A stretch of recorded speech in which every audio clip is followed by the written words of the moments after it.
All right, and we are back here on the GSMC Football Podcast. And for the third part of the show, we're going to now get into talking about the Lions and their win over the Jaguars. It was pure domination. Um, it's just two teams, like I like to say, two teams going in completely different directions. Um, the Jaguars have been a massive disappointment this season, and the Lions, of course, they've been unbelievable all year. Their only loss, again, is to Baker Mayfield and the Bucs, but this is their second game this season, and it's the second time against an AFC South team as well that they have scored 52 points. And this is their fourth game this season where they've put up 40-plus points.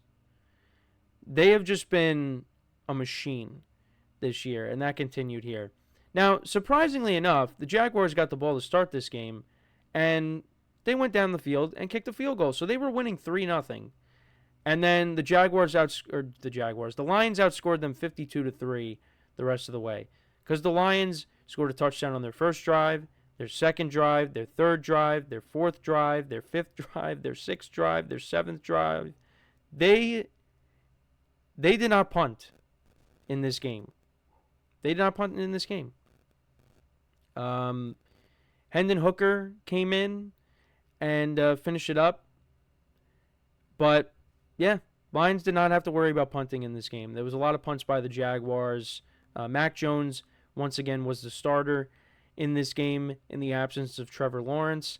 And he went 17 of 29 for 138 yards, no touchdowns and a pick. Jared Goff, 24 of 29, 412 yards passing, 4 touchdowns, no picks. A good bounce-back game for him after the 5 interceptions last week against the Texans. And Sonic at Knuckles, they like to call the two running backs, Jahmyr Gibbs and David Montgomery. Montgomery had 75 yards on the ground and 2 touchdowns. Gibbs had 69 yards on the ground and a touchdown. The Lions, as a team, ran the ball for 196 yards. AmonRaSt.Brown, 11 receptions, 161 yards, and 2 touchdowns. Jameson Williams had a big game, 4 receptions for 124 yards and a touchdown. Gibbs had a 54-yard reception. The Lions' defense, only 1 sack in this game, but really didn't matter. Brian Thomas Jr. was the leading receiver for the Jaguars. He had 82 yards receiving. Travis Etienne, 27 yards on the ground.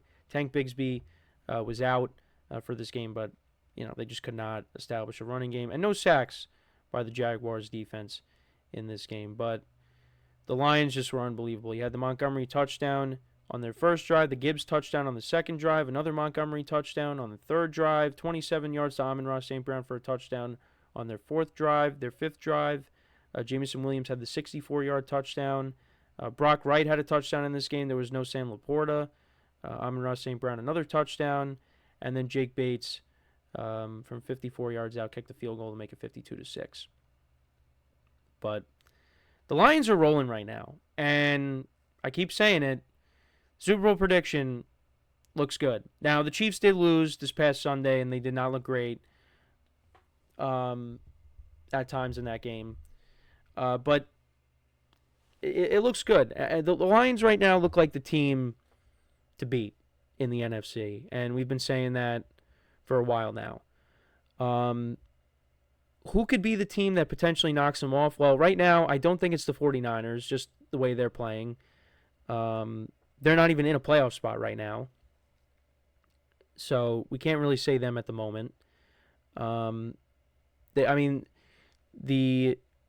Lions played the NFC West this year, and they beat every single team. I don't think it's the Falcons, how inconsistent they've been. The Packers already lost to them. We'll see what happens when they match up against each other again later in the year. Could it be Philadelphia? Philly's defense, it's been playing really well. And they got the firepower on offense to compete with this team. Saquon Barkley, we talked about him in the last segment. He's been unbelievable this year. And, if they have their full array of weapons with A.J. Brown, with Devontae Smith, with Dallas Goedert, you got a top offensive line that could block for Jalen Hurts. Jalen Hurts can run with the football if he has to. that could be the team that could compete with them. And, we'll see if we get that matchup in the playoffs because we're not going to get it in the regular season. But that maybe is the team, one of the teams that could have the best shot. You got the Vikings and the Packers who are divisional opponents. The Packers split with them last year. The Vikings played them really tough this year, and, they blew a lead against them. They were up 10-0, but the Lions came storming back. And, Jake Bates kicked a go-ahead field goal at the end of that game. So maybe it's a divisional opponent, but right now I would look at Philadelphia as maybe having the best chance because I think their defense has really stepped up in recent weeks. So we'll see if we get that matchup in the playoffs, but you look across the NFC, it's going to be tough. Right now it's the Lions, and then it's everybody else. And they're doing this without their best pass rusher in Aiden Hutchinson, which, it's a huge blow to this team, but they just continue to roll. They're well coached, and look, they got an offense that can score points in bunches. And it's led by a quarterback that I like to root for in Jared Goff. And they just have they have a very likable team. It's hard to root against the Lions right now. So, we'll see, how the rest of the season unfolds for them, but they look like the team to beat in the NFC, and they look like they're going to find themselves playing in the Super Bowl in a couple of months here. But now with the Jaguars, what a disappointment. They're now 2-9 on the season. It's just been, this season has been a disaster. And I had them finishing with 9 wins. I tried to give them the benefit of the doubt. I thought maybe, the collapse at the end of the year was possibly a fluke, but it was not a fluke. This team is not good. And we'll see what happens with Doug Peterson. He's definitely not going to be back. And, you gave Trevor Lawrence that big contract, and he hasn't played well. Now, he hasn't played in these last 2 games.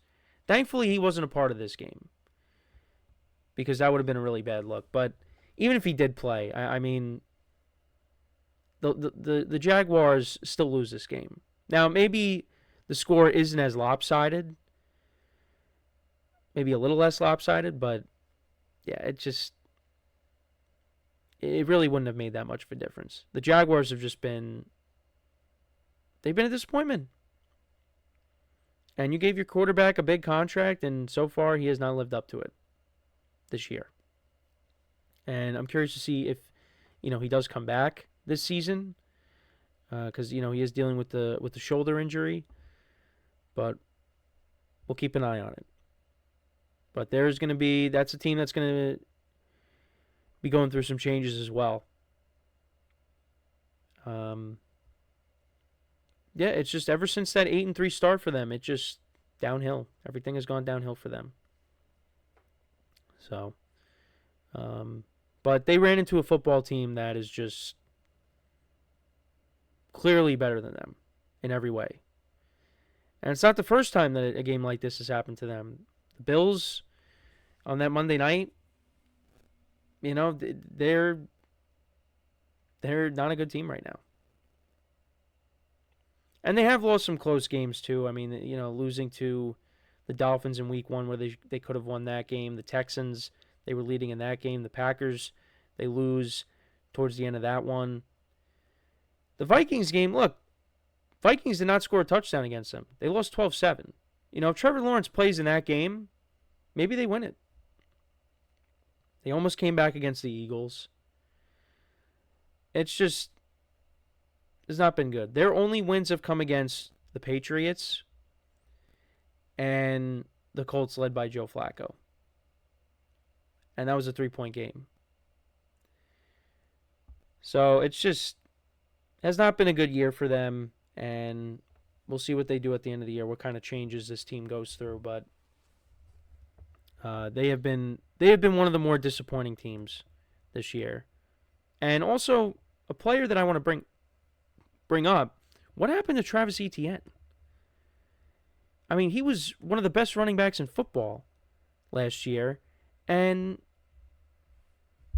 he's been non-existent. Like, what's happened?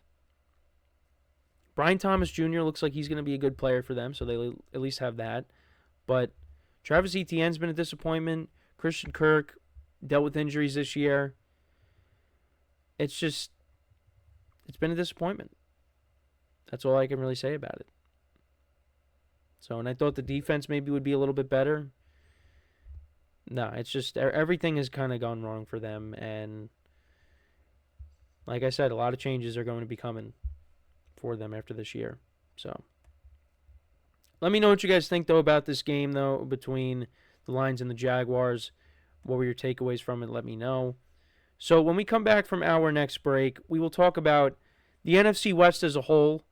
We'll get into talking about the team's remaining schedules and who is most likely going to win the division. Who do I think will most likely win the division?